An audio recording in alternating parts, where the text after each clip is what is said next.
मैं स्टार्ट कर रहा हूँ। लास्ट क्लास में हम लोगों ने क्या पढ़ा था? वेपर प्रेशर पढ़ा था।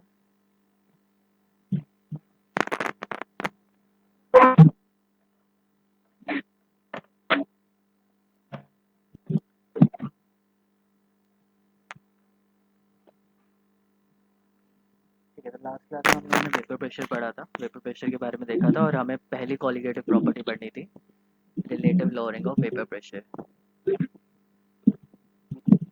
किसी का ऑन दिख रहा है, मुझे पीछे से आवाज़ आ रही है, तो म्यूट कर लो सब एक बार। ठीक है, तो लास्ट क्लास में हम लोगों ने वेपर प्रेशर पढ़ा था। वेपर प्रेशर क्या होता है? It is the pressure exerted by the gas. ठीक है, अगर गैस है तो उसका गैस का प्रेशर बोलेंगे और अगर वेपर है तो उसे वेपर प्रेशर बोलेंगे। ठीक है, तो इसको मैं यहाँ पे पर लिख देता हूँ। ठीक है, it is the pressure exerted by the vapours over the wall of the container. Container की वॉल पे जितना भी प्रेशर लगेगा वेपर्स के थ्रू, उसे हम लोग क्या बोलेंगे? वेपर प्रेशर बोलेंगे। उसके बाद हम लोगों ने पढ़ा था वेपर प्रेशर क्या होता है? डायरेक्टली प्रोपोर्शनल होता है कॉन्सेंट्रेशन ऑफ सल्यूट। जितना ज़्यादा सल्यूट होगा उतना ज़्यादा प्रेशर होगा। तो अगर मैं यहाँ पे एक डायग्राम बनाऊँ तो मॉलिक्यूल्स अगर बहुत ज़्यादा है तो वो ज़्यादा अमाउंट में प्रेशर एक्सर्ट कर पाएंगे, को ज़्यादा कर पाएंगे। ओके, तो प्रेशर क्या हो जाएगा? ज़्यादा हो जाएगा। तो वेपर प्रेशर डायरेक्टली प्रोपोर्शनल होता है कॉन्सेंट्रेशन के टर्म्स में। और फिर हम लोगों ने देखा था दो लॉ है हमारे पास यहाँ पे, एक हेनरीज लॉ है और एक रॉल्स लॉ है।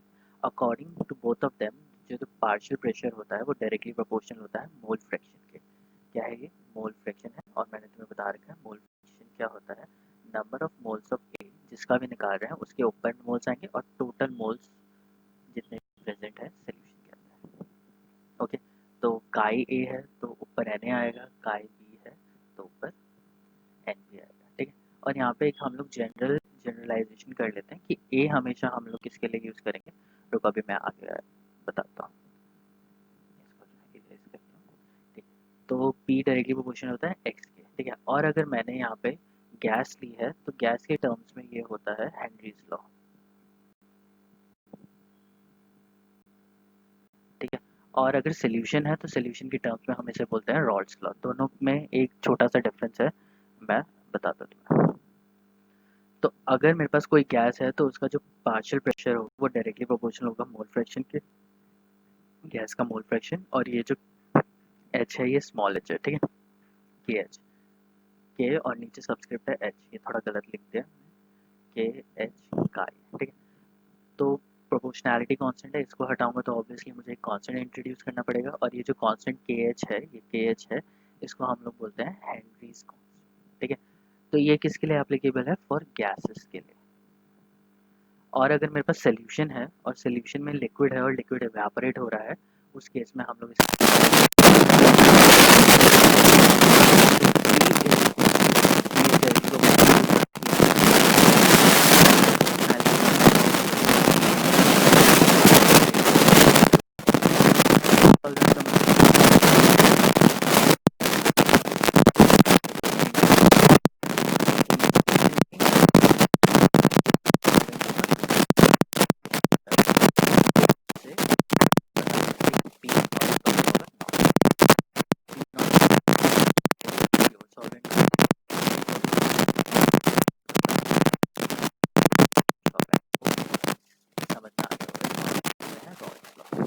आवाज नहीं आ रहा।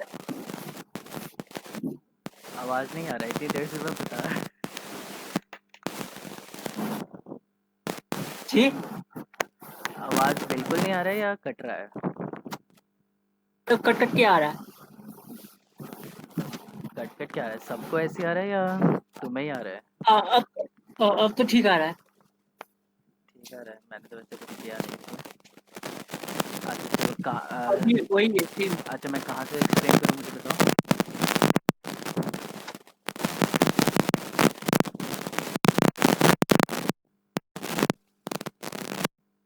ठीक है, तो मैं एक बार फिर से एक्सप्लेन कर देता हूँ। Pressure exerted by the gas the bottom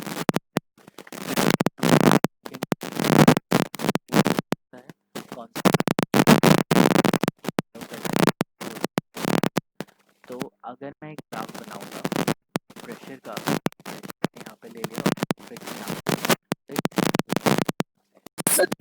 कुछ चीज का साउंड आ रहा है, आवाज नहीं आ रही।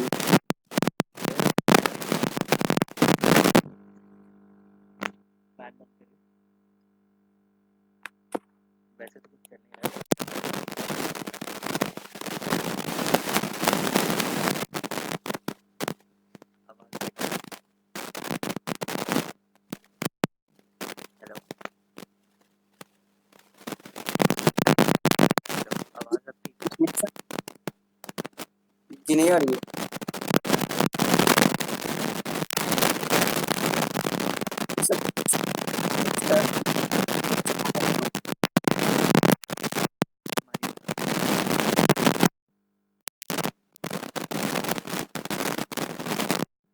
एसी चला दे।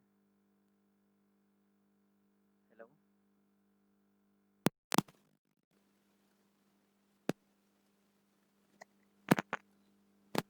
अच्छा तो यहाँ पे मैं, अगर तुम्हें आवाज़ नहीं आ रही तो एक बार मुझे फिर से बता दो क्लियर। अगर आवाज़ नहीं आ रही तो होता है वो डायरेक्टली प्रोपोर्शनल होता है काई के मोल फ्रैक्शन के। तो प्रेशर को अगर मैं वाई एक्सिस पे लेता हूँ और काई को मैं अगर एक्सिस पे लेता हूँ तो उस केस में क्या होगा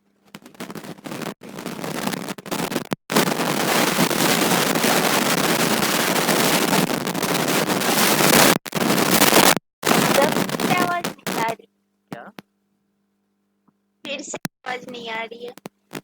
फिर से आवाज़ नहीं आ रही है? ऐसा क्यों हो रहा है? रुको मैं ईयरफोन चेंज करता हूँ एक बार।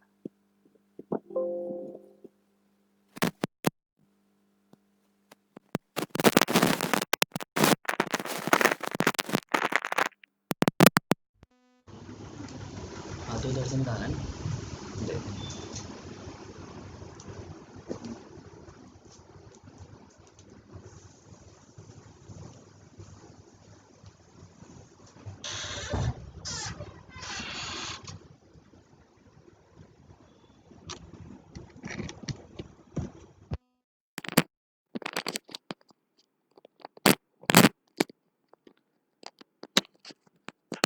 हेलो, अब आ रही है तुम लोगों को क्लियर आवाज़?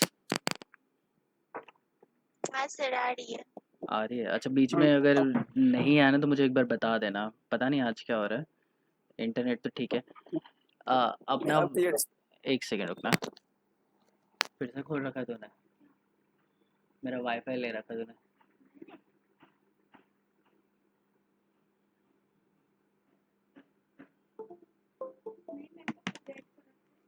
अब हुआ है। हेलो, जी हेलो। आवाज़ आ रही है प्रॉपर?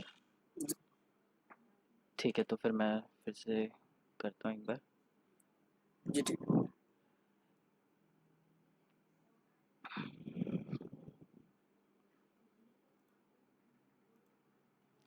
ठीक है, तो मैं यहाँ पे बोल रहा था कि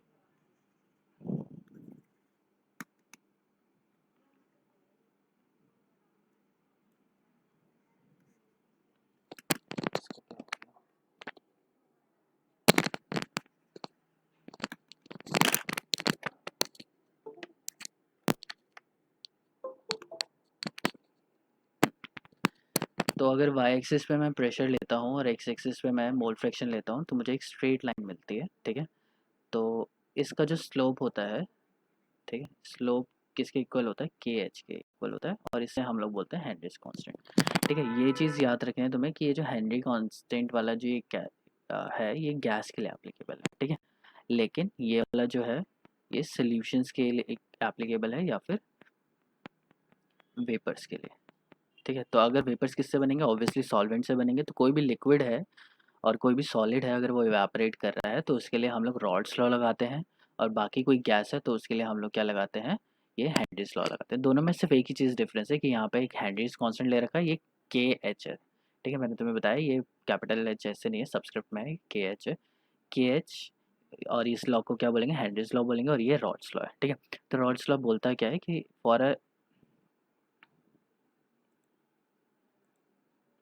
फॉर एनी सोल्यूशन, कोई से भी सोल्यूशन के लिए, द पार्शियल प्रेशर और partial vapor pressure of any volatile component in the solution is directly proportional to the mole fraction, ठीक है। तो partial pressure, partial vapor pressure किसके directly proportional होता है? mole fraction के लिए होता है। कौन से component के लिए? जो solute होता है उसके component के लिए, ठीक है। तो P is directly proportional to the mole fraction, और यहाँ पे जो proportionality constant होता है वो क्या होता है? P naught, which is the vapor pressure of the pure solvent, ठीक है। और यहाँ पे वही मैंने सेम ग्राफ ले रखा है, वेपर प्रेशर इधर ले रखा है, मोल फ्रैक्शन इधर ले रखी है, और मोल फ्रैक्शन की हमें वैल्यू पता होनी चाहिए कि हमेशा 0 से लेके 1 के बीच में होती है, ठीक है। मैंने तुम्हें बताया था जितने भी कंपोनेंट्स होते हैं सबका, अगर सब फ्रैक्शन को हम लोग ऐड करते हैं तो उसका कॉन्सेंट्रेशन टोटल कितना आएगा, 1 आएगा। ठीक है, अगर 10 हैं तो 10 को ऐड करेंगे तो लास्ट में 1 ही आएगा। क्लियर? तो ये मोल फ्रैक्शन हमेशा 1 के इक्वल होती है। अगर एक ही कंपोनेंट है तो उसका मोल फ्रैक्शन 1 ही होगा। अगर 2 कंपोनेंट है तो 1 और 0 के बीच में कहीं भी हो सकता है। ठीक है, तो ये वेपर प्रेशर जैसे अगर मोल फ्रैक्शन 0 है, मोल फ्रैक्शन 0 है मतलब हम लोगों ने इम्प्योरिटी डाली ही नहीं है। तो अगर सॉल्व यहाँ पे मोल फ्रैक्शन ऑफ सॉल्वेंट ले रखे हैं तो सॉल्वेंट है ही नहीं। अगर सॉल्वेंट नहीं होगा तो ऑब्वियसली उसका वेपर प्रेशर नहीं होगा। जैसे जैसे हम लोग सॉल्वेंट इंक्रीज करते रहेंगे उसका वेपर प्रेशर भी क्या होता जाएगा, इंक्रीज करता जाएगा, और ये स्ट्रेट लाइन जाएगी जो कि ओरिजिन से मूव करेगी। ठीक है, क्योंकि ओरिजिन पे मतलब क्या है, मोल फ्रैक्शन 0 है मतलब हम लोगों ने रिएक्टेंट सॉल्वेंट लिया ही नहीं। अगर सॉल्वेंट ही नहीं लिया तो उसका वेपर प्रेशर भी 0 होगा। मूविंग अहेड, कॉलिगेटिव प्रॉपर्टीज़ भी मैंने कल तुम्हें बताया था कि कॉलिगेटिव प्रॉपर्टीज़ कौन सी प्रॉपर्टीज़ होती हैं। कोई भी ऐसी प्रॉपर्टी जो किस पे डिपेंड करती है, नंबर ऑफ सॉल्यूट पार्टिकल्स पे। सॉल्यूट पार्टिकल्स के ऊपर डिपेंड करेगी irrespective of the nature of the particles. तो पार्टिकल के नेचर के ऊपर डिपेंड नहीं करती है। ठीक है, उसके साइज, उसके कलर, उसका मास, इन सब चीज़ों पे वो डिपेंड नहीं करेगी। तो ऐसी कोई भी प्रॉपर्टी जो सिर्फ नंबर ऑफ सॉल्यूट पार्टिकल्स पे डिपेंड करती है उसी को हम लोग क्या बोलते हैं, कॉलिगेटिव प्रॉपर्टीज़। ठीक है, तो कॉलिगेटिव प्रॉपर्टी 4 होती है। एक होती है relative lowering of vapour pressure. Vapour pressure हमें पता है इम्प्योरिटी डालने पे डिक्रीज हो जाता है, तो रिलेटिवली कितना डिक्रीज होता है वो एक कॉलिगेटिव प्रॉपर्टी है। Elevation of boiling point, impurity डालने पे बॉइलिंग पॉइंट हमेशा इंक्रीज हो जाता है। ठीक है, तो अगर तुमने वाटर ले रखा है, वाटर का बॉइलिंग पॉइंट 100 डिग्री सेल्सियस होता है, लेकिन अगर उसमें तुम नमक डाल दो तो उसका बॉइलिंग पॉइंट क्या हो जाएगा, और ज़्यादा इंक्रीज हो जाएगा, तो 101 डिग्री हो सकता है। क्लियर? तो बॉइलिंग पॉइंट हमेशा क्या होता है, कोई भी चीज़ इम्प्योरिटी, चीनी डाल दिया, नमक डाल दिया या कुछ भी डाल दिया, तो बॉइलिंग पॉइंट हमेशा क्या हो जाएगा, इंक्रीज हो जाएगा। डिप्रेशन इन फ्रीजिंग पॉइंट, ये भी एक कॉलिगेटिव प्रॉपर्टी है। फ्रीजिंग पॉइंट क्या हो जाता है, डिक्रीज हो जाता है। जैसे आइस का फ्रीजिंग पॉइंट कितना है, 0 डिग्री सेल्सियस, तो 0 डिग्री सेल्सियस फ्रीजिंग पॉइंट है, लेकिन अगर तुमने उसमें नमक डाल दो तो उसका फ्रीजिंग पॉइंट क्या हो जाता है, कम हो जाता है। ठीक है, -10 -20 हो जाता है। तो तुमने देखा होगा कि कुल्फ़ी बनाते हैं बहुत सारे लोग, तो वो क्या यूज़ करता है, आइस लेता है और उसमें बहुत सारा नमक डाल देता है। नमक डालने से क्या होता है कि फ्रीजिंग पॉइंट बहुत ज़्यादा डिक्रीज़ हो जाता है, -20 -30 -50 चला जाता है। तो उसके अंदर कोई भी चीज़ तुम डालोगे कंटेनर के अंदर, वो क्या हो जाएगी, जम जाएगी। ठीक है, तो अगर तुम्हें आइसक्रीम घर पे बैठ के बनानी है और तुम्हारे पास रेफ्रिजरेटर नहीं है तो तुम क्या करोगे, कहीं से आइस लेके आओगे, उसमें बहुत सारा नमक डालोगे और उसके अंदर कोई सी भी चीज़ रहोगे वो एकदम फ्रीज़ हो जाएगी, क्योंकि फ्रीजिंग पॉइंट इतना ज़्यादा डिक्रीज़ हो गया। ठीक है, अगर नहीं समझ में आया तो जब हम लोग ये इसके बारे में डिस्कस करेंगे तब हम लोग उसको अच्छे से डिटेल करेंगे। और एक लास्ट है ऑस्मोटिक प्रेशर। इन चारों में से बेस्ट ये होता है, इन चार में से बेस्ट क्या है, ऑस्मोटिक प्रेशर। ठीक है, अब जो ये कॉलिगेटिव प्रॉपर्टी होती है ये जनरली एप्लीकेबल होती है डाइल्यूट सॉल्यूशंस के लिए। ठीक है, डाइल्यूट सॉल्यूशन के लिए का मतलब क्या है कि एकदम डाइल्यूट होना चाहिए, मतलब कॉन्सेंट्रेशन सॉल्यूट की क्या होनी चाहिए, बहुत ही ज़्यादा कम होनी चाहिए। ठीक है, मतलब कितने, 5%, मतलब तुमने 100 ml H2O लिया,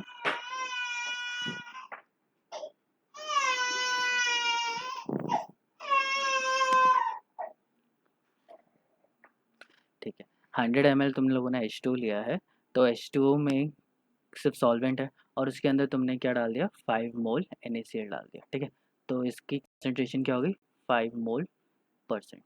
ठीक है, 5 मोल परसेंट मतलब बहुत कम अमाउंट है। ठीक है, तो अगर 5% से ज़्यादा है तो तुम इसे थोड़ा कॉन्सेंट्रेटेड ले सकते हो, लेकिन डाइल्यूट का हम लोग क्या बोलते हैं कि 5% से कम होना चाहिए। अगर मोल्स बहुत कम है तो उसको हम लोग डाइल्यूट बोलेंगे। तुम्हें वैसे भी पता होगा कि डाइल्यूट और कॉन्सेंट्रेटेड क्या होता है। कॉन्सेंट्रेटेड में सोल्यूट की अमाउंट बहुत ज़्यादा होती है, डाइल्यूट में कॉन्सेंट्रेशन क्या होती है, बहुत ज़्यादा कम होती है। ओके, तो इसका फ़ायदा क्या है, इसका फ़ायदा ये है कि इसकी जो सबसे बड़ी एप्लीकेशन है, मेजर एप्लीकेशन इस क्वालिटेटिव प्रॉपर्टी की क्या है कि हम लोग मोलर मास फाइंड आउट कर सकते हैं कि हमने सॉल्यूट क्या डाला। फॉर एग्जांपल जैसे मैंने तुम्हें एक क्वेश्चन दूंगा कि मैंने एक वाटर लिया है 100 ml और उसके अंदर मैंने कुछ सॉल्यूट डाल दिया। ठीक है, सॉल्यूट डाल दिया और मैं तुमसे पूछूंगा ये सॉल्यूट क्या है, तो तुम बता दोगे। ऐसे तो नहीं बता सकते कि पानी के अंदर मैंने क्या डाल दिया, तुम्हें नहीं पता कि मैंने नमक डाला है, चीनी डाली है, क्या डाला है, मतलब ये दोनों चीज़ें डालते हो तो ऑब्वियसली तुम टेस्ट करके बता सकते हो कि क्या डाला है। लेकिन अगर कोई केमिकल मैंने डाल दिया तो उसको तो टेस्ट नहीं कर सकते, तो कैसे बताएंगे। तो क्वालिटेटिव प्रॉपर्टी हमारे काम आती है, तो हम एक्सपेरिमेंट्स करते हैं, एक्सपेरिमेंट करके हम लोग फाइंड आउट करते हैं कि मोलर मास क्या होगा, और मोलर मास के बेसिस पे हम लोग फाइंड आउट कर सकते हैं कि वो केमिकल हम लोगों ने जो इसके अंदर डाला है वो क्या है। ठीक है, तो ये जो सबसे इम्पोर्टेंट एप्लीकेशन है क्वालिटेटिव प्रॉपर्टी की वो यही है कि ये याद होनी चाहिए, ये 2 पॉइंट बिल्कुल याद होने चाहिए कि सबसे पहले ये डाइल्यूट सॉल्यूशन के लिए एप्लीकेबल होती है। ठीक है, ऐसा नहीं कि कॉन्सेंट्रेटेड सॉल्यूशन है तो तुम कॉलिगेटिव प्रॉपर्टी लगाओगे, नहीं, डाइल्यूट सॉल्यूशन के लिए, सॉरी। और दूसरा क्या है कि ये इसका एप्लीकेशन क्या है, मोलर मास फाइंड आउट करने का। ठीक है, तो जितने क्वेश्चंस मिलेंगे सब में तुमसे बोला होगा what is the molar mass of the solute, निकालो क्या सॉल्यूट डाला है। ठीक है, तो हमारा यही घूमेगा सारा कॉन्सेप्ट कि हमें फाइनली निकालना क्या है, मोलर मास निकाला है कि हम लोगों ने सोल्यूशन के अंदर कौन सा सॉल्यूट डाल दिया है। ठीक है, तो सबसे पहले कल हम लोगों ने स्टार्ट किया था relative lowering of vapour pressure. तो relative lowering of vapour pressure में सबसे पहले मैंने ले लिया ए, मैंने सॉल्वेंट को ले लिया है और बी मैंने सॉल्यूट को ले लिया। ठीक है, और अगर तुमने नहीं लिखा तो ये पीपीटी मैं तुम्हें फॉरवर्ड कर दूंगा। ठीक है, पीडीएफ में कन्वर्ट करके तुम्हें भेज दूंगा। तो ये कल हम लोगों ने देखा था, ये एक प्योर सॉल्वेंट ले रखा है और एक 1 मोल सॉल्वेंट एंड 1 मोल सॉल्यूट मैंने लिया है यहाँ पे। ठीक है, तो ये मेरे पास क्या है, प्योर सॉल्वेंट, और ये हो गया हमारा सॉल्यूशन। मैंने तुम्हें बताया था कि सॉल्यूशन का जो वेपर प्रेशर होता है वो हमेशा कम होता है प्योर सॉल्वेंट से। तो इसको मैं क्या ले लेता हूँ, पी नॉट ए, और ये हो गया पी ए। ठीक है, नीचे मैंने लिखा ही था। तो यहाँ पे एक चीज़ क्लियर हमें पता है कि पी ए हमेशा कम होगा देन पी नॉट ए। क्यों कम होगा, तुम्हें ऑलरेडी पता है कि जब सारे मॉलिक्यूल इसी के हैं, सॉल्वेंट के हैं, तो बहुत सारा सरफेस एरिया, ज़्यादा सरफेस एरिया तो ज़्यादा मोल्स या ज़्यादा मॉलिक्यूल्स क्या कर सकते हैं, इवेपोरेट कर सकते हैं। लेकिन अगर सोल्यूशन है तो उसके अंदर सॉल्यूट भी होगा, तो ये ग्रीन वाले क्या है, सॉल्यूट है। तो ग्रीन वाले सॉल्यूट ने क्या कर दिया, उनके सरफेस ब्लॉक कर दिया। अब ब्लॉक कर दिया तो जगह कहाँ है, एक ये जगह बची, थोड़ी सी ये जगह बची, ये जगह बची, ये जगह बची और ये बची। तो बहुत कम जगह है एज़ कम्पेयर टू दिस। कम जगह है तो कम मॉलिक्यूल्स इवेपोरेट करेंगे, क्योंकि इवेपोरेशन एक सरफेस फिनोमेना है, मतलब सरफेस के ऊपर जितने मॉलिक्यूल होंगे सिर्फ वही इवेपोरेट होते हैं, अंदर वाले मॉलिक्यूल इवेपोरेट नहीं होते हैं। तो सरफेस कम है तो कम मॉलिक्यूल सरफेस पे होंगे, सरफेस पे कम मॉलिक्यूल है तो कम मॉलिक्यूल क्या करेंगे, इवेपोरेट करेंगे। अगर मॉलिक्यूल्स बाहर कम है तो ये प्रेशर क्या लगाएगा, कम लगाएगा। यहाँ पे तुम्हें दिख रहा होगा 4 मॉलिक्यूल्स हैं तो 4 मॉलिक्यूल्स प्रेशर लगाएंगे, और यहाँ पे ज़्यादा मॉलिक्यूल्स हैं तो ज़्यादा मॉलिक्यूल प्रेशर लगाएंगे, जिसका मतलब है प्रेशर ऑफ प्योर सॉल्वेंट हमेशा ज़्यादा होता है देन सोल्यूशन या इम्प्योर सॉल्वेंट। ठीक है ठीक है, तो आगे बढ़ते हैं हम लोग। आगे बढ़ते हैं तो on addition of any impurity, कोई भी इम्प्योरिटी या कुछ भी मैं इसके अंदर डाल दूँ सॉल्वेंट के अंदर, कोई भी मैंने डाल दिया, कोई इथेनॉल डाल दिया, एसीटोन डाल दिया, तो ये सारे जो होते हैं इनको हम लोग क्या बोलेंगे, इम्प्योरिटी बोलेंगे, या कुछ भी बोल लो तुम। जो भी इम्प्योरिटी मैंने डाली है तो उसकी वजह से वेपर प्रेशर और सोल्यूशन का क्या हो जाएगा, डिक्रीज हो जाएगा, कम हो जाएगा वेपर प्रेशर। ओके, तो यहाँ पे ऑलरेडी मैंने लिखा हुआ है कि P A is less than P not a. ठीक है, रॉल्स लॉ हमें पता है, रॉल्स लॉ क्या था, P A is equals to P not A का ए। ठीक है, तो vapour pressure of solution mole fraction के डायरेक्टली प्रोपोर्शनल होता है, और प्रोपोर्शनैलिटी कांस्टेंट क्या होता है, P not A, which is the, क्या है ये P not A, P not A है vapour pressure of pure solvent. ठीक है, तो अकॉर्डिंग टू रॉल्स लॉ हमें पता है पी जो है वो डायरेक्टली प्रोपोर्शनल है मोल फ्रैक्शन के। सो हम लोग प्रोपोर्शनैलिटी कांस्टेंट हटा के ये लिख सकते हैं, और ये जो फाइनल बन गया ये हमारा रॉल्स लॉ है। ठीक है, रॉल्स लॉ की एक दूसरा भी एक फॉर्म है जो मैं तुम्हें नेक्स्ट क्लास में एक बार करा दूंगा। वैसे ये सिलेबस में नहीं है रॉल्स लॉ, हमारे सिलेबस में सिर्फ relative lowering of vapour pressure है, फिर भी तुम्हें थोड़ा बहुत पता होना चाहिए, तो वो मैं नेक्स्ट क्लास में थोड़ा बहुत कराऊंगा। ठीक है, अब लास्ट क्लास में मैंने तुम्हें बताया था कि लोअरिंग ऑफ वेपर प्रेशर कितना कम हुआ, लोअरिंग का मतलब क्या है कि कम होना। तो यहाँ पे हमें पता है कि इम्प्योरिटी डालने के बाद पी ए क्या हो गया, कम हो गया, और पी नॉट ए ज़्यादा है। तो इन दोनों के अंदर डिफरेंस क्या है, उसको मैं क्या बोलूँगा, डेल्टा पी। तो डेल्टा पी क्या होगा, इनमें से ज़्यादा क्या है, ऑब्वियसली ये है, तो इसमें से मैं ये वाला माइनस कर दूंगा, तो ये आ जाएगा लोअरिंग ऑफ वेपर प्रेशर, कि कितना लोअर हो गया है वेपर प्रेशर।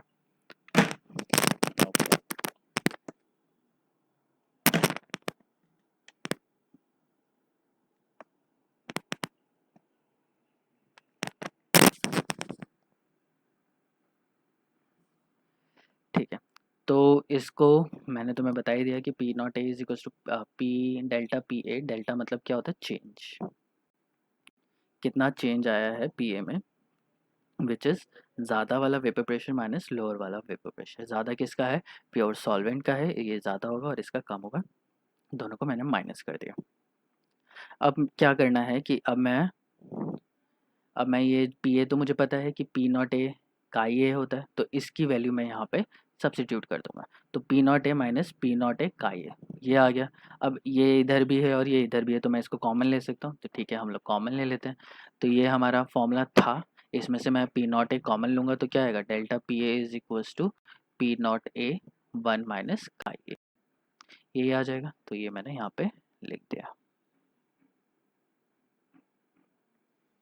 ठीक है, ये आ गया। अब मुझे पता है, जैसे मैंने तुम्हें बताया कि ये बाइनरी सिस्टम है। बाइनरी सिस्टम का मतलब है कि एक सॉल्यूट है जिसको मैंने लिखा था ए, और एक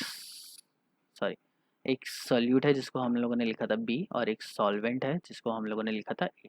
तो दो ही चीज़ है, तो ए और बी दोनों का मोल फ्रैक्शन दोनों को अगर मैं ऐड कर दूं तो काई ए प्लस काई बी मेरा क्या आना चाहिए? 1 के इक्वल आना चाहिए। मैंने तुम्हें पहले भी बता चुका हूँ मोल फ्रैक्शन में कि जितने भी कॉम्पोनेंट होते हैं उन सब का मोल फ्रैक्शन ऐड करके हमेशा क्या आ जाता है?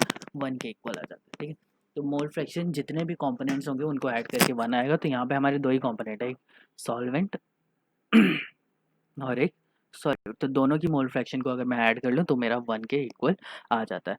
तो अब देखो 1 माइनस काई ए क्या होगा? काई ए प्लस काई बी 1 के इक्वल है। तो काई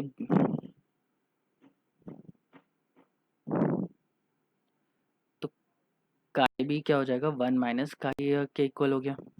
मैंने काई ए को यहाँ से यहाँ पे लेके आ गया, इधर ले जाता हूँ तो माइनस साइन आ जाता है। तो chi B is equal to 1 minus chi A.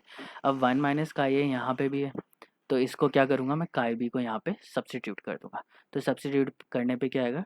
Delta P is equals to P not A chi B. Okay, तो ये हमारा फाइनल फॉर्मूला आ गया लोअरिंग ऑफ वेपर प्रेशर का। समझ में आया? तो कोई रॉकेट साइंस नहीं है इसके अंदर। बस यहाँ पे इसको मैंने यहाँ पे सब्स्टिट्यूट किया, और सब्स्टिट्यूट करने के बाद ये फाइनल फॉर्मूला आ गया। सो ये फॉर्मूला किसका है? डेल्टा पी ए क्या है? Lowering of vapour pressure. क्या है? Lowering of vapour pressure. So मैं बोल सकता हूँ वेपर प्रेशर जो लोअरिंग हुआ है वो क्या होता है? प्रोडक्ट होता है पी नॉट ए का इंटू काई बी का। मतलब क्या है? काई बी देखो ये क्या है? सॉल्यूट है, ये चीज़ मत भूलना। ए क्या था? सॉल्वेंट था। ठीक है, तो कितना लोअर हुआ है प्रेशर में, वेपर प्रेशर में कितनी कमी आई है, वो डायरेक्टली प्रोपोर्शनल है किसके? काई बी के। सॉल्यूट की कॉन्सेंट्रेशन उसके अंदर क्या है? तो मैं बोल सकता हूँ lowering of vapour pressure is equal to the product of vapour pressure of pure solvent. तो प्योर सॉल्वेंट का vapour pressure into the mole fraction of solute के। ठीक है, तो ये चीज़ यहाँ पे याद रखना है कि ये ए लिखा है यहाँ पे, तो यहाँ पे हमेशा बी होगा। ए लिखा है तो ए मत लिख के आ जाना, वो तो होता है लेकिन वो पी ए का फॉर्मूला होता है। फॉर्मूला क्या होता है? P A is equals to P not A chi A. ये दूसरा फॉर्मूला है। यहाँ पे जो फॉर्मूला है वो क्या है? डेल्टा पी ए चेंज, वो क्या होता है? P not A chi B. दोनों में थोड़ा सा डिफरेंस है। अगर डेल्टा लगाओगे तो यहाँ पे बी चेंज कर देना, अगर डेल्टा नहीं है तो यहाँ पे ए ही रहेगा। जो भी तुमने यहाँ पे लिया वही रहेगा। ओके, तो ये कॉमन मिस्टेक है, बच्चे सेम ए लिख के आ जाते हैं। तो तुम्हें ध्यान रखना है कि ए नहीं लिखना, बी लिखना है। ठीक है, तो delta P A is equals to P not A chi B. I hope clear होगा। अभी तक किसी को कोई डाउट है तो मुझे बता दो। कोई कॉन्सेप्ट नहीं समझ में आया तो मैं वापस रिपीट कर दूंगा, जल्दी बताओ मुझे। हाँ सर, एक बार रिपीट कर दीजिए। कहाँ से रिपीट करना बताओ। सर यहाँ जो बताए थे, ये delta P A is equal to P A nought 1 minus का ए यहाँ अच्छा, से। यहाँ से ऊपर से ही करना ना, यहीं से कर दूँ ना? हाँ ठीक है, मैं कर देता हूँ। Yes sir. देखो पीछे से हम लोग का ये फॉर्मूला आ गया था, चलो मैं एक बार पीछे से ही कर देता हूँ। तो लास्ट में मैंने बताया था कि लोअरिंग ऑफ वेपर प्रेशर क्या होता है? डेल्टा पी होता है चेंज इन वेपर प्रेशर। ठीक है, लोअरिंग का मतलब क्या है? कितना कम हुआ। तो delta P change in vapour pressure कितना आएगा? फाइनल माइनस इनिशियल बोल सकते हो, या फिर ज़्यादा में से कम वाला माइनस कर देंगे। तो पी नॉट ए ज़्यादा था पहले सोल्यूशन का, मैंने तुम्हें बताया कि सोल्यूशन का हमेशा ज़्यादा होगा देन सॉल्वेंट से, सॉरी सॉल्वेंट का हमेशा ज़्यादा होगा सोल्यूशन से। तो ये सॉल्वेंट का, प्योर सॉल्वेंट का प्रेशर है और ये सोल्यूशन का प्रेशर है, और सॉल्वेंट का ज़्यादा होता है तो प्योर सॉल्वेंट माइनस सोल्यूशन मैंने कर दिया, तो ये चेंज आ गया, माइनस करके लोअरिंग ऑफ वेपर प्रेशर हो गया कि कितना कम हो गया, ठीक है, क्योंकि इसका ज़्यादा है इसका कम है, और दोनों को माइनस करूँगा तो टोटल वैल्यू आएगी कि कितने टाइम्स वो कम हुआ है, ठीक है। इसके बाद यहाँ पे मुझे पता है पी ए की वैल्यू ये होती, तो मैंने पी ए की वैल्यू यहाँ पे सब्सटीट्यूट कर दी। पी ए की वैल्यू सब्सटीट्यूट की तो पी नॉट ए तो ऐसे ही रहेगा, फिर पी ए की जगह पे क्या आएगा, पी नॉट ए का ए, ठीक है। अब देखो पी नॉट ए और पी नॉट ए दोनों सेम ही लिखा हुआ है, तो मैं इसको क्या ले सकता हूँ, कॉमन ले सकता हूँ। तो ये इक्वेशन है, इसके बाद मैंने यहाँ से पी नॉट ए कॉमन ले लिया, ठीक है। इधर भी है और इधर भी है, तो इधर कॉमन लूँगा, तो रुको मैं लिख देता हूँ इधर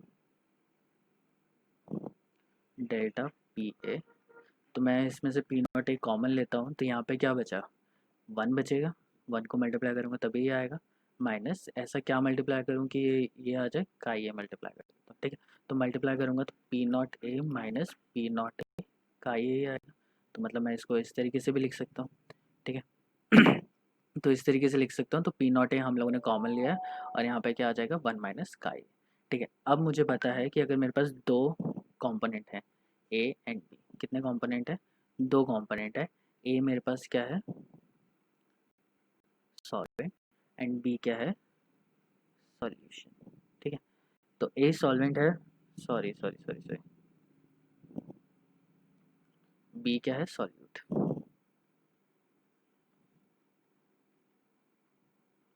ए सॉल्वेंट हो गया, बी सॉल्यूट हो गया, तो सॉल्वेंट और सॉल्यूट मैंने यहाँ पे ले लिया।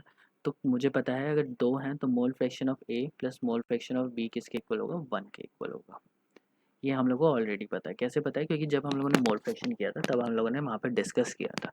अगर मेरे पास सोल्यूशन में दो कॉम्पोनेंट है, ए प्लस बी का है, दो सोल्यूशन में सिर्फ ए और बी है, तो काई ए प्लस काई बी 1 के इक्वल होता है। और अगर मेरे पास एक सॉल्वेंट है, ए सॉल्वेंट है, और दो सॉल्यूट डालते हैं बी एंड सी, ठीक है, तो दो सॉल्यूट डाल दिए, सब मान लो तुम नींबू पानी बना रहे हो तो सॉल्ट भी डाल दिया और फिर तुमने चीनी भी डाल दी, ठीक है, तो दोनों दो सॉल्वेंट, दो सॉल्यूट हो गया और एक सॉल्वेंट हो गया, तो 3 कॉम्पोनेंट है, तो इसमें chi A plus chi B plus chi C is equals to 1 होता है, ठीक है। तो टोटल जो मोल फ्रैक्शन होता है, टोटल जो मोल्स होते हैं वो 1 हम लोग कंसिडर करते हैं, और उसमें से बताते हैं कि कितना फ्रैक्शन ए है और कितना फ्रैक्शन बी है। सो नेवर माइंड, यहाँ पे ये आ गया, तो मुझे पता है काई ए प्लस काई बी क्या होता है, 1 के इक्वल होता है। काई बी को मैं यहीं रखता हूँ और काई ए को मैं इधर लेके चला जाता हूँ, तो इधर लेके जाऊँगा तो क्या होगा, यहाँ पे पॉजिटिव साइन है तो यहाँ पे माइनस साइन हो जाएगा काई ए, ठीक है। तो 1 माइनस काई ए किसके इक्वल है, काई बी के इक्वल है, तो 1 माइनस काई ए की जगह पे मैं क्या लिख सकता हूँ, काई बी लिख सकता हूँ, तो फॉर्मूला क्या बन जाएगा, delta P A is equals to P not A chi B, ठीक है। तो ये फॉर्मूला बन जाता है, यहाँ पे काय भी आ गया। तो बस मैंने तुम्हें ये बोला है कि जब भी ये फॉर्मूला आएगा तो अगर दोनों साइड पे यहाँ पे ए है तो इधर क्या लगाना है, तुम्हें बी लगाना है, ठीक है। तो अगर मैं ले लूँ, ये फॉर्मूला लगा रहा हूँ, ये आएगा, और यहाँ पे दूसरा जो कंपोनेंट है उसका मोल फ्रैक्शन आएगा, ठीक है। तो ये मोल फ्रैक्शन क्या है, यहाँ पे ये सॉल्यूट है, और प्रेशर किसका हम लोग निकाल रहे हैं, सॉल्वेंट का। तो सॉल्वेंट का जो प्रेशर होता है वो डिपेंडेंट होता है सॉल्यूट की कॉन्सेंट्रेशन पे या सॉल्यूट के मोल फ्रैक्शन पे, ठीक है। तो इसलिए हम लोग बोल सकते हैं लोअरिंग ऑफ वेपर प्रेशर किसके इक्वल होता है, प्योर सॉल्वेंट का vapour pressure into the mole fraction of B, ठीक है, सॉल्यूट का मोल फ्रैक्शन के इक्वल होता है। और यही तुम्हारा जो मेजर फॉर्मूला है, मतलब मेजर फॉर्मूला नहीं, एक और फॉर्मूला निकालेंगे हम लोग, बट मेजर कॉन्सेप्ट यही है कि लोअरिंग ऑफ वेपर प्रेशर किसके इक्वल होता है, सॉल्वेंट के वेपर प्रेशर के, प्योर सॉल्वेंट के वेपर प्रेशर के लिए into the mole fraction of solute, ठीक है। अब तो इसको मैं बोलता हूँ लोअरिंग ऑफ वेपर प्रेशर, तो लोअरिंग ऑफ वेपर प्रेशर ये हो गया। अब दूसरी चीज़ मैंने बताई थी, एक होता है relative lowering of vapour pressure. तो लोअरिंग ऑफ वेपर प्रेशर क्या है, it is not a colligative property,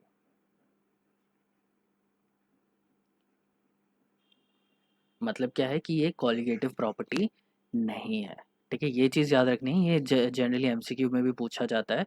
तुम्हें रिलेटिव लोअरिंग नहीं दे देंगे, सिर्फ डायरेक्टली दे देंगे लोअरिंग ऑफ वेपर प्रेशर, और तुम कंसिडर करोगे कि lowering of vapour pressure colligative property होता है, लेकिन lowering of vapour pressure colligative property नहीं होता।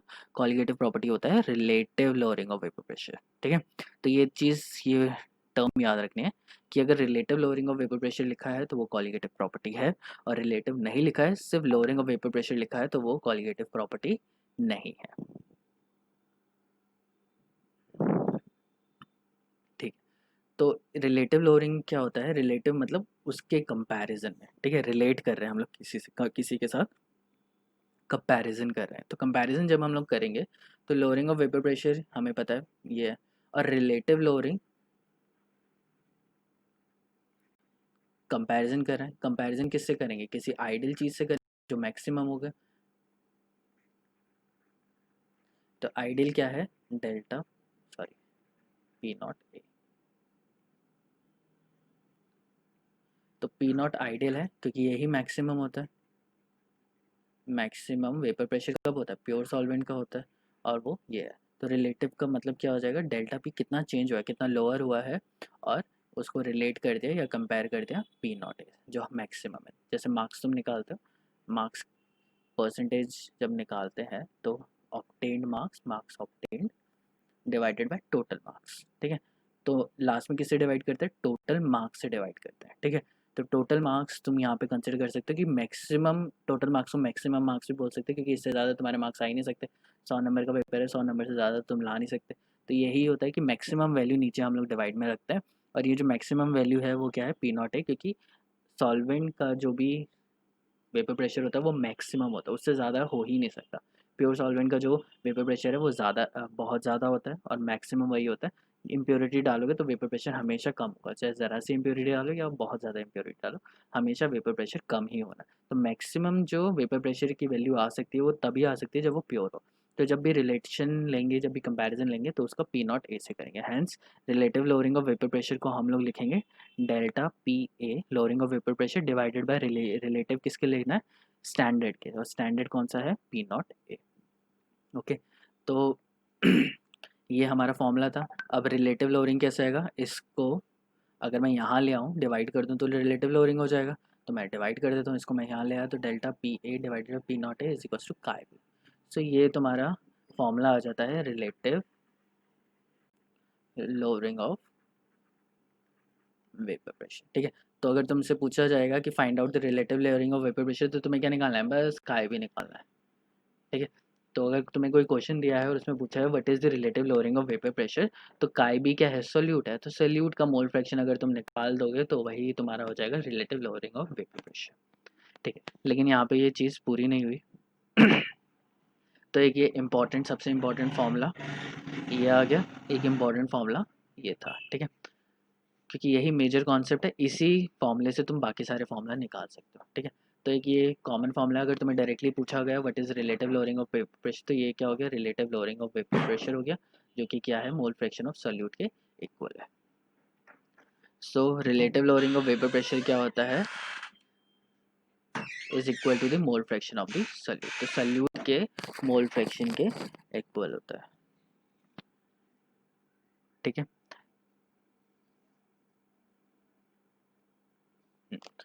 अब काई बी को मैं कैसे लिख सकता हूँ? N B, number of moles of B divided by number of moles of A plus number of moles of B. ठीक है, ये बी स्मॉल है, कैपिटल नहीं है। तो number of moles of B divided by total number, ये क्या है? टोटल मोल्स है सोल्यूशन के, सॉल्यूट के मोल्स प्लस सॉल्वेंट के मोल्स, तो ये मैं लिख सकता हूँ। उसके बाद फिर मैंने कंसिडर किया था कि ये सोल्यूशन कॉलिगेटिव प्रॉपर्टीज किसके लिए एप्लीकेबल होती हैं? Only for dilute solution.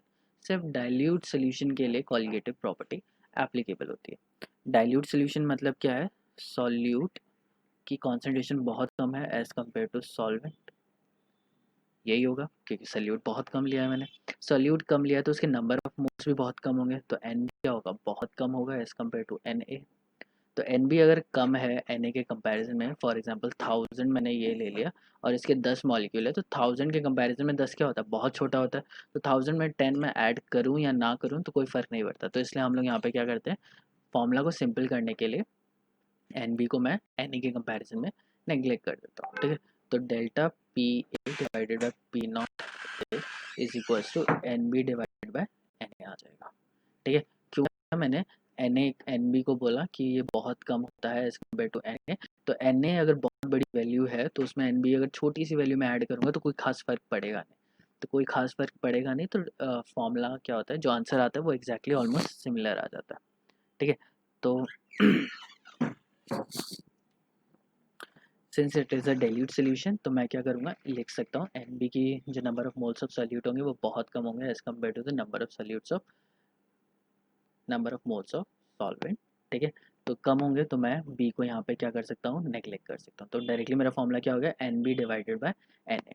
तो एन क्या है, नंबर ऑफ मोल्स, और नंबर ऑफ मोल्स क्या होते हैं, mass divided by molar mass, ठीक है। तो mass divided by molar mass है, तो मैं लिख सकता हूँ mass divided by molar mass.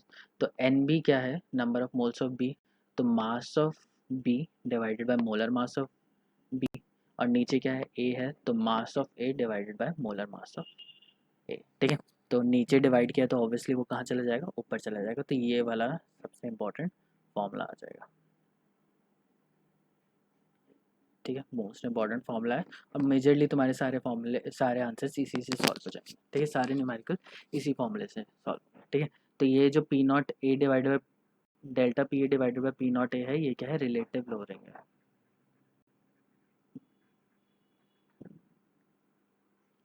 ठीक है। तो ये रिलेटिव लोअरिंग है, और ये तुम्हारा फॉर्मूला डायरेक्टली आ गया, ठीक है। अगर ये तुम्हें अब ऐसे तो याद होगा नहीं है फॉर्मूला, तो तुम्हें ये वाला फॉर्मूला बहुत आराम से याद हो सकता है, ठीक है। ये वाला लिख लेना, और ये चीज़ याद रखनी है कि एन बी क्या होता है, बहुत कम होता है as compare to N A. कर दोगे, ये नेग्लेक्ट कर दोगे, तो एन बी एन ए लिख सकते हो। अब एन ए की वैल्यू अलग निकालो, एन ए की वैल्यू अलग निकालो, और दोनों को डिवाइड कर दो, तुम्हारी direct relative lowering of vapour pressure आ जाएगा, ठीक है। तो दिस इज़ इट फॉर आज की क्लास के लिए, मतलब थ्योरी वाइज ये है, न्यूमेरिकल सभी करा रहा हूँ। अब मुझे बताओ कि किसी को कोई डाउट है तो फिर मैं उसको डिस्कस करूँ। सर हाँ हेलो सर, हाँ हाँ बोलो। बोले कि पार्शियल पेपर प्रेशर और प्योर सॉल्वेंट प्रेशर दोनों एक ही होते हैं। हाँ देखो, प्योर सॉल्वेंट का जो प्रेशर है वो भी वेपर प्रेशर है, और सोल्यूशन का जो वेपर प्रेशर है वो भी वेपर प्रेशर है। तो दोनों वेपर प्रेशर है, बस दोनों को अलग कैसे क्या है, जो प्योर सॉल्वेंट का है उसे ऊपर नॉट लगा देते हैं, ठीक है।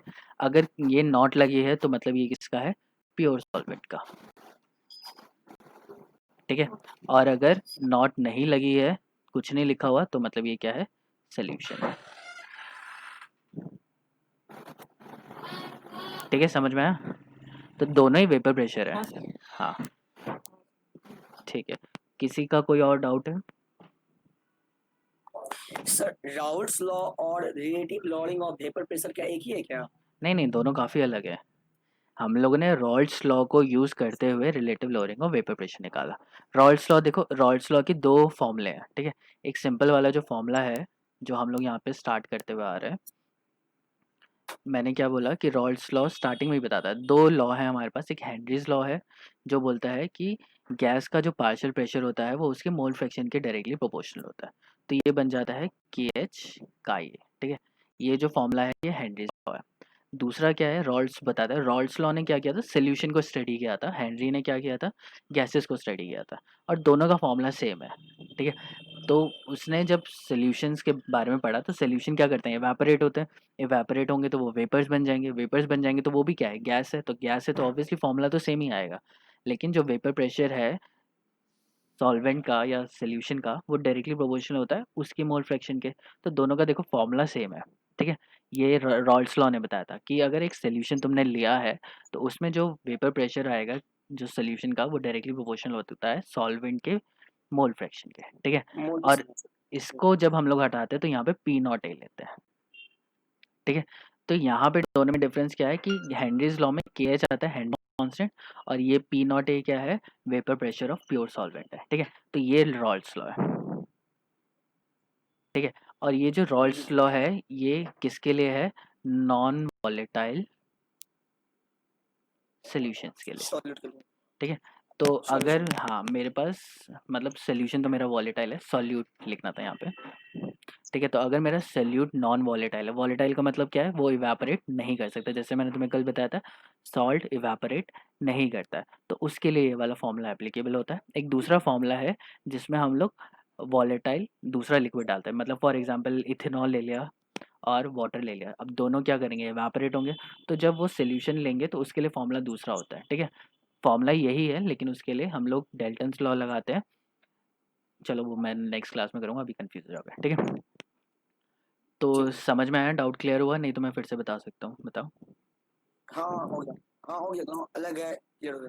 दोनों अलग हैं और दोनों में क्या डिफरेंस है, सिर्फ कांस्टेंट का डिफरेंस है, इसको KH बोलते हैं और ये P0A है, ठीक है, vapour pressure of pure solvent. किसी और को कोई डाउट? जी, और ये नॉन वोलेटाइल सॉल्यूट मतलब काम करता है। हाँ हाँ हाँ, ये नॉन वॉलेटाइल के लिए यूज़ होता है, और जो दूसरा है वो मैं कल बताऊंगा, दोनों में अच्छे से और डिफरेंस मैं कल क्लियर कर दूंगा, ठीक है। जी ठीक। किसी और का कोई डाउट?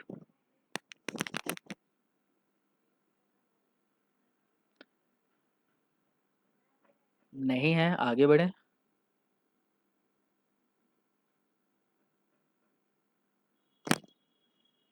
सो इट सीम्स कि किसी के पास कोई डाउट नहीं है, तो आगे बढ़ते हैं, या किसी को कुछ नहीं समझ में आया तो मैं फिर से बता दूं, बताओ जल्दी।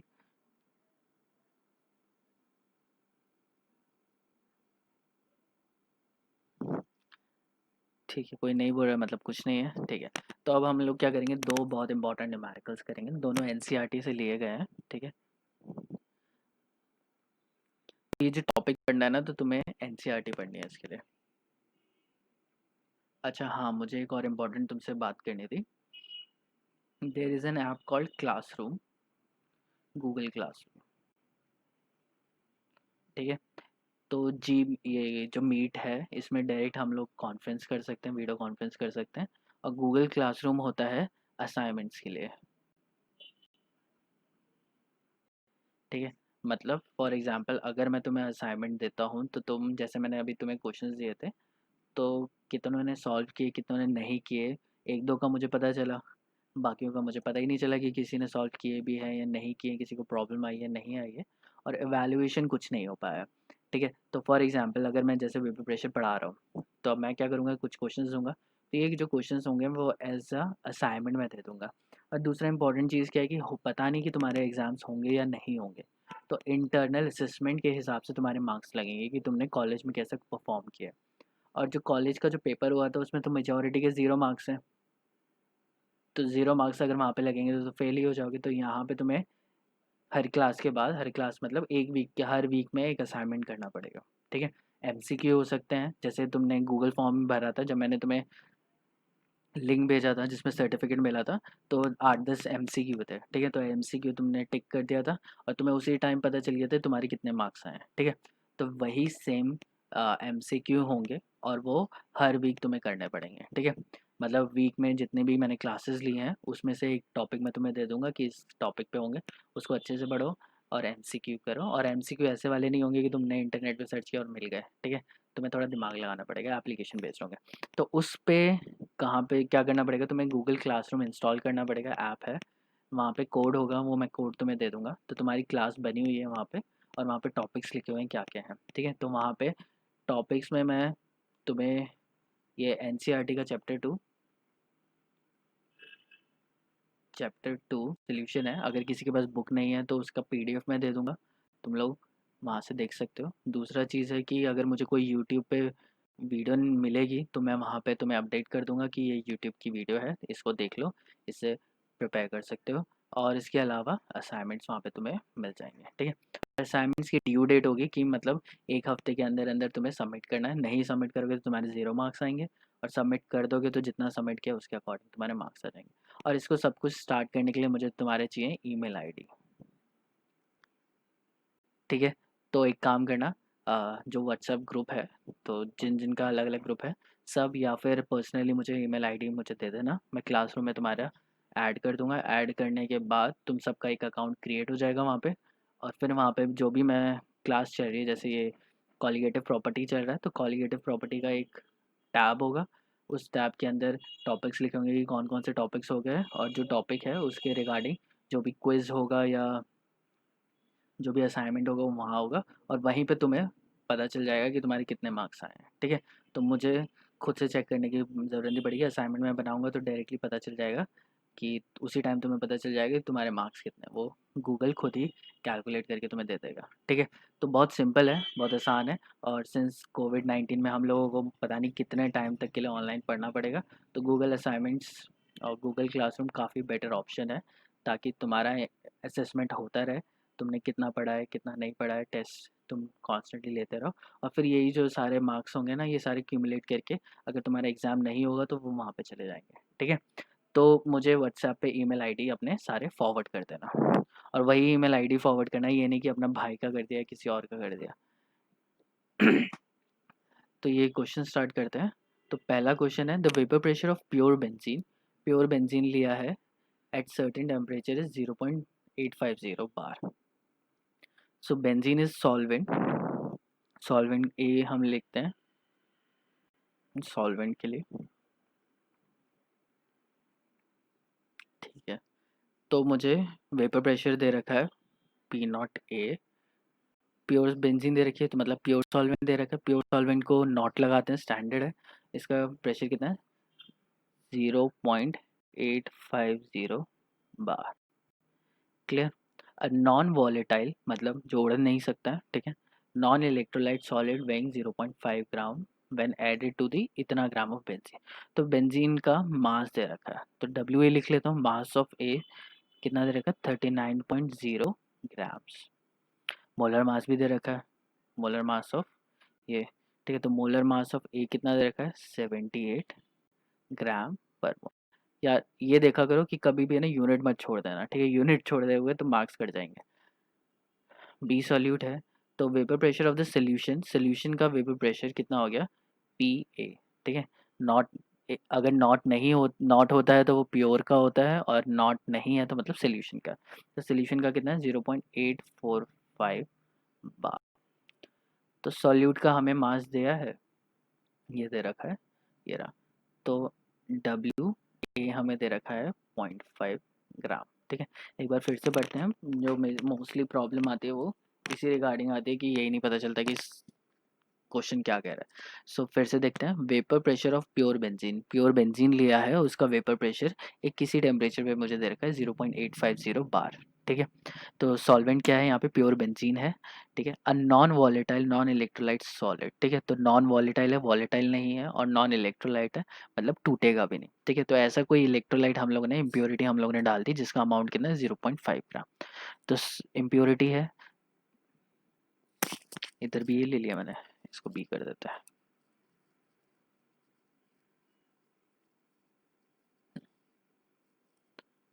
ठीक है, तो जो इम्प्योरिटी है वो कितना है, 0.5 ग्राम मैंने इम्प्योरिटी यहाँ पे डाल दी। When added to 39.0 gram of benzene, तो बेंजीन का मास, सॉल्वेंट का मास हमें पता चल गया। मोलर मास बेंजीन का दे ही रखा है 78 ग्राम, नहीं पता तो C6H6 होता है। मल्टीप्लाई करोगे और ऐड करोगे तो तुम्हें 78 ऑटोमेटिकली आ जाएगा।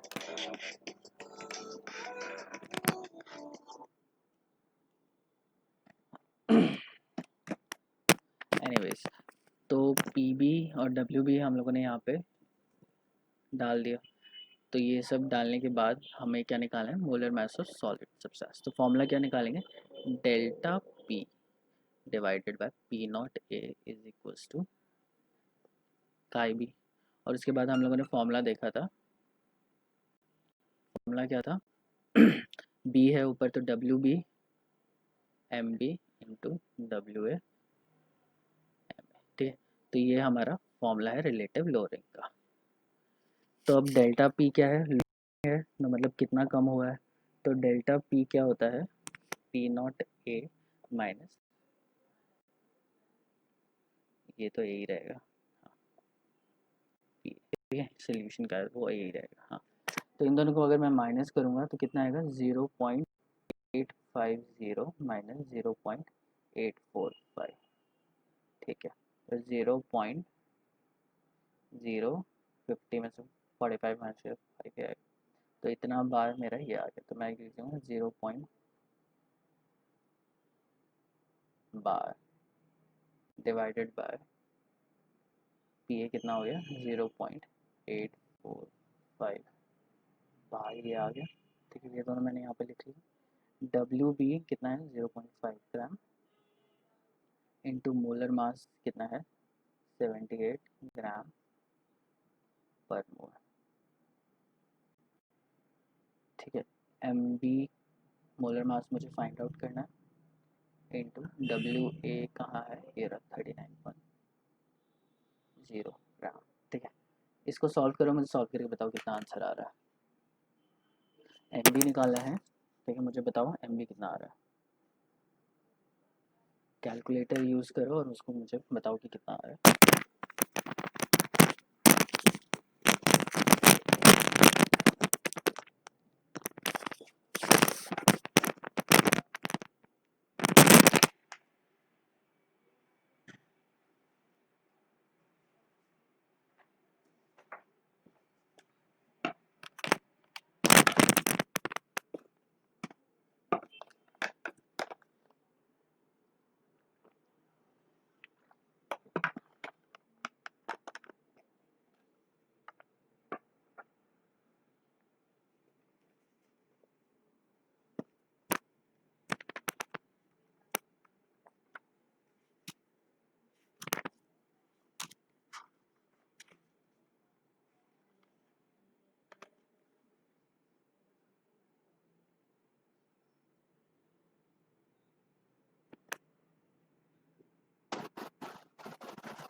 वन हाँ, कितना आया?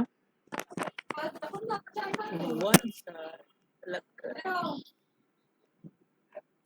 सर 169 आ रहा है 169 पॉइंट समथिंग आ रहा हो।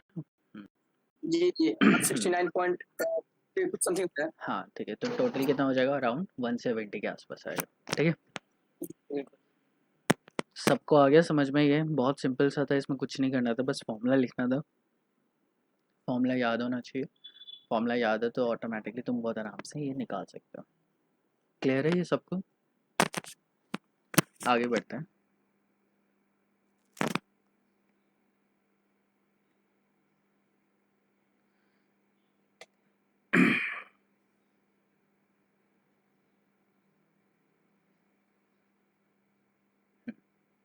So the next question is vapour pressure of pure water. Water लिया है 298 केल्विन पे, जिसका ये इतना है। ठीक है, तो सॉल्वेंट ऑब्वियसली सबसे पहले हम लोग सॉल्वेंट को ए लिखेंगे और सॉल्यूट को हम लोग बी लिखेंगे। जब भी ये तुम फॉर्मूला लिखोगे ना, तो ए या बी या 1 2 जो भी लिखा है तुमने उसको स्पेसिफाई कर देना, क्योंकि पता नहीं चलता सॉल्यूट कौन सा है सॉल्वेंट कौन सा है। ठीक है, तो प्योर वाटर लिया है, वाटर सॉल्वेंट है, तो पी नॉट ए कितना है इधर 23.8 mm ऑफ एच। सॉल्यूट लिया है urea, 50 gram of urea is dissolve in 850 gram of water. तो वाटर का मास दे रखा है W A is equal to 850 gram. Clear? Calculate the vapour pressure of water for the solution it's relative lowering. तो solute B है, तो उसका मास दे रखा है हमें डब्ल्यू बी 50 ग्राम। ठीक है, और तो कुछ दिया ही नहीं हमें। हमें क्या निकालना है, calculate the vapour pressure of water. Water का वेपर प्रेशर निकालना है for the solution and it's relative lowering. तो डेल्टा पी भी हमें नहीं पता, वो निकालना है। और लोअर ये हो गया लोअरिंग ऑफ वेपर प्रेशर, और delta P by P not a हो गया रिलेटिव लोअरिंग। तो दोनों चीज़ हमें यहाँ पे फाइंड आउट करनी है। तो चलो स्टार्ट करते हैं। वाटर है तो वाटर का मोलर मास कितना होगा 18 ग्राम पर मोल, और यूरिया का मोलर मास कितना होगा 60 ग्राम पर। ठीक है, कल भी किया था 60 ग्राम था, तो इसको हम लोग करते हैं। तो डेल्टा पी हमें पता ही नहीं है कितना है, P not A which is 23.8 mm of H. ये किसके इक्वल होगा, यहाँ पे बी लिखेंगे हम लोग, तो W B M B into W A into M A. तो लिखते हैं डब्ल्यू बी कितना है, कहाँ गया W B 50 into molar mass 18 gram gram per mole. ठीक है, यहाँ पे कितना है 850 ग्राम per mole into mass of ए कितना रहता है 850 ग्राम, वो तो लिख लिया। मोलर मास 60 ग्राम पर मोल।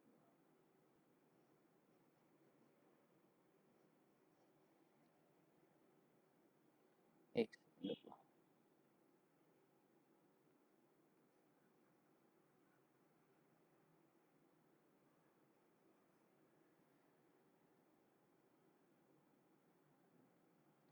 डब्ल्यू बी है 50 ग्राम इंटू एम ए है 18 gram per mole divided by M B है gram per mole into W है 850 ग्राम। तो ग्राम पर मोल से ग्राम पर मोल कटेगा, ग्राम से ग्राम कट जाएगा, और डेल्टा पी है इधर, तो इसको मैं इधर मल्टीप्लाई कर दूँगा 23.8 mm ऑफ Hg। तो डेल्टा पी कितना आएगा करके देखता हूँ।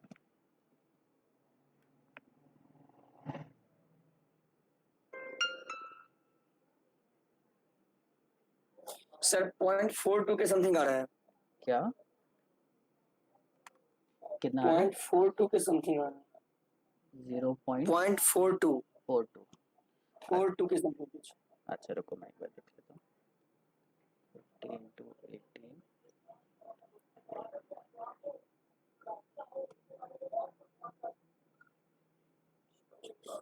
हाँ 0.42 आ रहा है, ठीक है।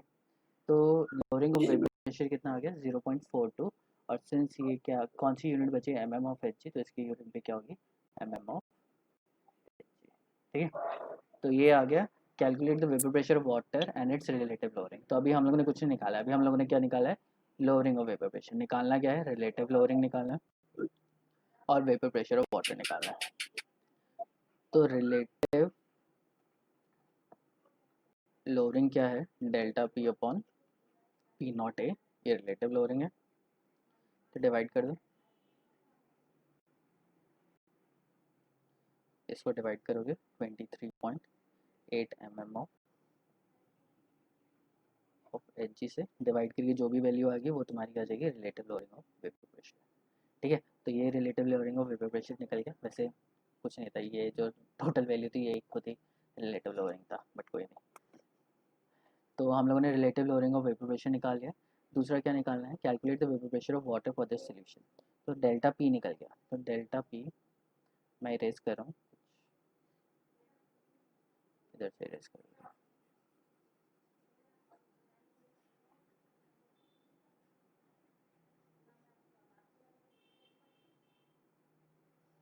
तो डेल्टा पी क्या होता है पी नॉट ए प्योर का माइनस पी ए। तो पी नॉट ए कितना था 23.8 mm ऑफ Hg, ठीक है। और पी ए क्या है वेपर प्रेशर ऑफ वाटर है सोल्यूशन के लिए, सोल्यूशन का है, और डेल्टा पी कितना है 0.42, ठीक है। तो पी ए कितना हो जाएगा 23.8 mm ऑफ Hg माइनस 0.42, ठीक है mm ऑफ Hg। तो पी ए क्या आएगा इसमें से इतना माइनस करेंगे,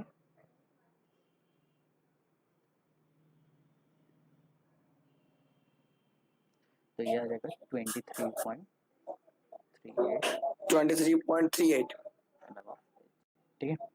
तो वेपर प्रेशर ऑफ वाटर आ गया इन दिस सोल्यूशन, ठीक है। और ये क्या आ गया relative lowering of vapour pressure, जो कि हम लोगों को ठीक है। तो ये न्यूमेरिकल आई होप समझ में आ गया होगा। किसी को नहीं समझ में आया या किसी को कोई चाहता है कि मैं फिर से एक बार बता दूं तो मुझे बताओ।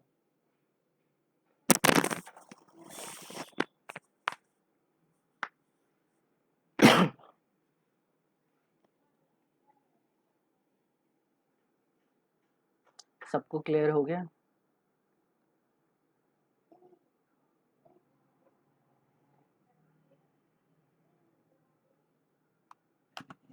तो मतलब किसी को डाउट नहीं है, सबको क्लियर हो गया। तो मैं तुमसे एक बार रिक्वेस्ट करूँगा कि ये जो दोनों क्वेश्चंस है ना, इन दोनों को क्वेश्चंस को फिर से एक बार ट्राई कर लेना, ठीक है। ऑब्वियसली क्वेश्चन तुम्हें नहीं पता चल रहे होंगे, या तुम स्क्रीनशॉट ले सकते हो इसका, वैसे पीपीटी में तुम्हें फॉरवर्ड कर दूंगा। तो पीपीटी जो मैं तुम्हें फॉरवर्ड करूँगा उसमें से तुम चेक कर लेना क्वेश्चन क्या है, उनको सॉल्व करके एक बार खुद प्रैक्टिस कर लेना। फिर शाम को मैं तुम्हें क्वेश्चन दे दूँगा, 2-3 क्वेश्चन दे दूँगा, उसको भी सॉल्व कर लेना। या फिर मैं क्लासरूम में, अगर तुम आज ही मुझे सारे ईमेल आईडी दे दोगे, नहीं मैं डायरेक्ट क्लासरूम में ही करूँगा। तो एक काम कर देना, इनको प्रैक्टिस कर लेना और अपने सारे ईमेल आईडी मुझे फॉरवर्ड कर देना, तो मैं तुम्हारा गूगल क्लासरूम में ऐड कर दूंगा और वहाँ पे असाइनमेंट आएगा, उसको सॉल्व कर लेना। ठीक है, तो आज के लिए फिर हम लोग इतना ही रखते हैं।